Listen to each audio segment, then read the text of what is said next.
Hello, everyone. This is Dino Chris from Prehistoric Facts, and this is Prehistoric Facts special episode number 255.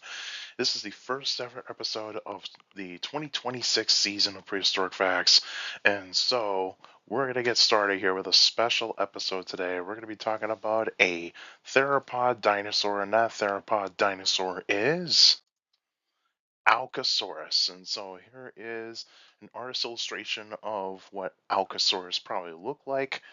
And so, yeah, and let's actually get down to it. So, the name Alcosaurus means Alcamoevo lizard or reptile. And you can kind of guess where Alcosaurus was actually found in terms of Alcamoevo. Many of you that are paleontology nerds like myself should know. And length is 18 to 20 feet long, or 5.5 to 6.2 meters. Height is 6 feet or 1.8 meters. Weight is 1,500 pounds.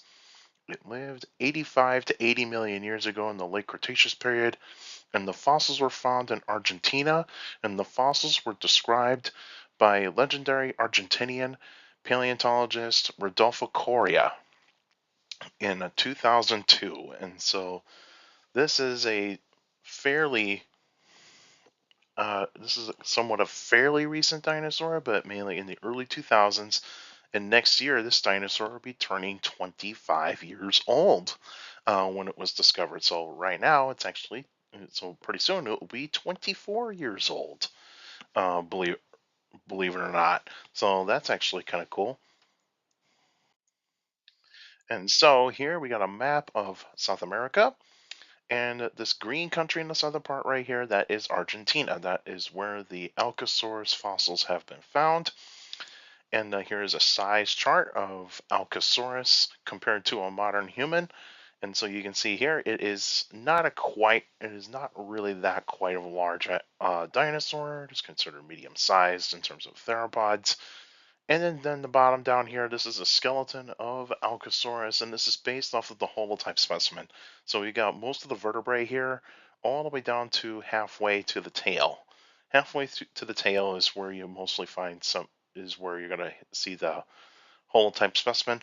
Some of the vertebrae have been found. Some ribs have been found, partial pelvis, and partial neck vertebrae, and some bits of the skull have been found as well, but it's in pieces. And so, but there is pathology in this specimen too, like broken ribs, like a broken vertebrae, and even the skull was broken, more likely due to a fight that this animal probably uh, died from.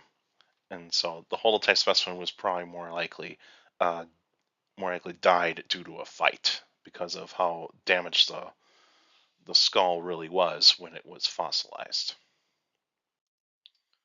And some more information about Alcosaurus. It is part of the theropod family group, like as always. It is an Abelisauridae, so it's an abelisaur. And the part of the abelisaur family it is part of the Carnotaurinae. So this is closely related to Carnotaurus. And so, but there is differences of Alcosaurus compared to Carnotaurus.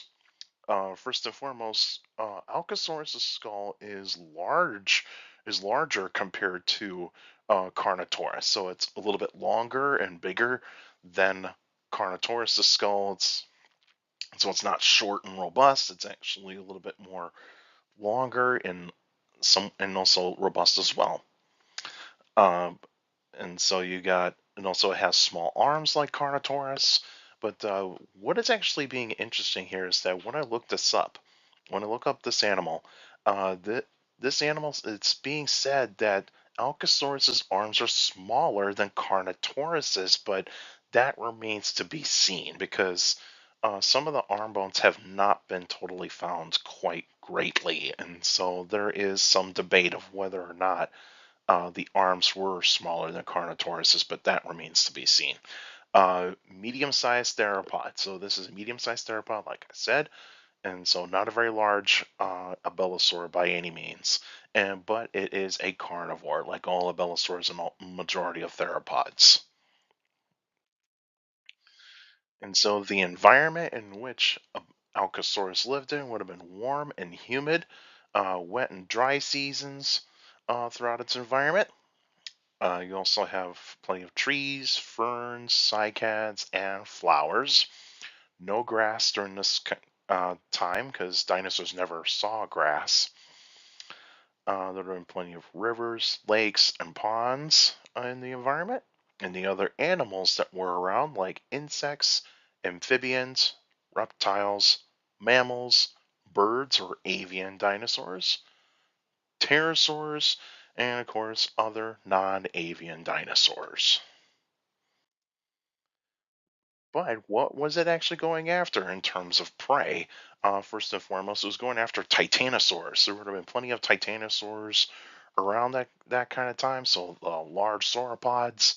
But these were not like the really, really huge sauropods or the really huge titanosaurs, like, say, Dreadnoughtus or Patagotitan or Argentinosaurus. Those are not those types of dinosaurs. These were, like, say, Antarctosaurus, those types of dinosaurs type those types of titanosaurs. So not really quite like really really large like those types of other titanosaurs. They were kind of like say like in between of like say like Patagotitan and Dreadnoughtus, but like a little bit smaller.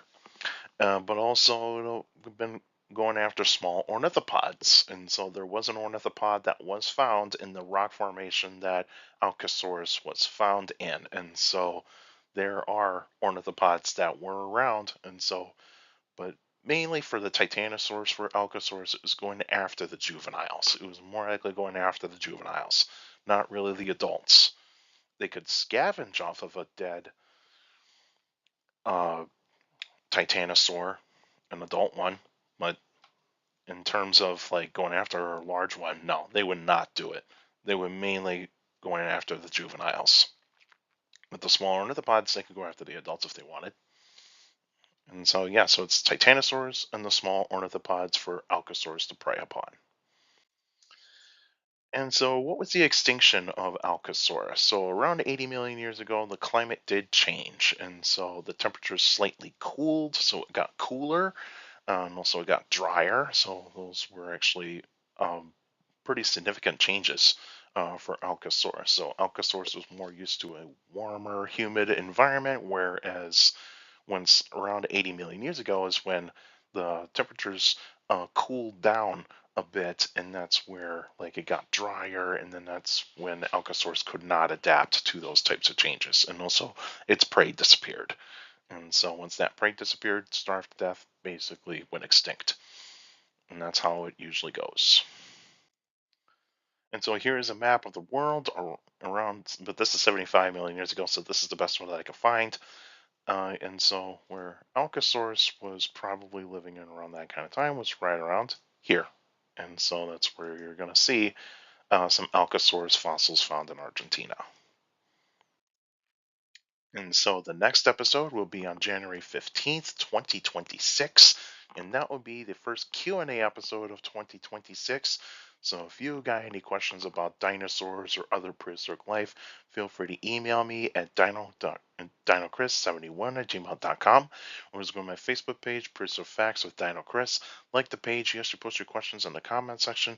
Please put them in the comment section. Don't put them on Messenger. Messenger's for private conversations only. So please put your questions in the comment section on any Facebook post.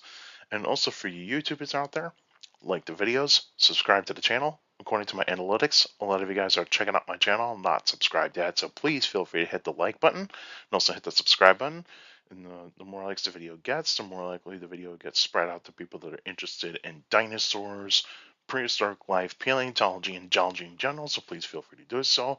And also share the video, share the channel to anybody that is interested in dinosaurs, prehistoric life, paleontology, and geology in general. So please feel free to do so. And also you can hit that notification bell so that we can get weekly notifications of every video that comes out.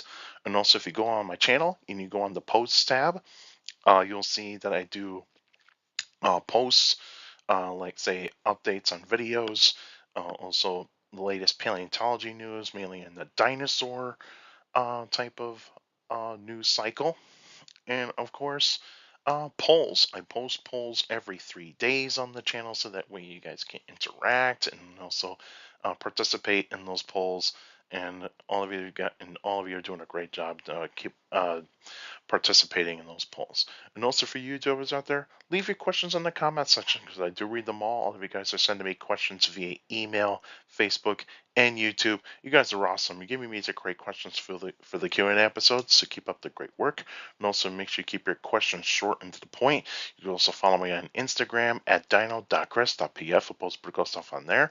You can also follow me on Threads, same thing, at dino.chris.pf. I'll post pretty cool stuff on there as well. Also, take care of the people around you, and also for younger people out there that makes sure listen to your parents, your teachers, and your guardians. It's the best motivation you could have. A good education is very important. Have a good education. With a good education, get a good job in the future. That's it for now, and I'll see you guys next time.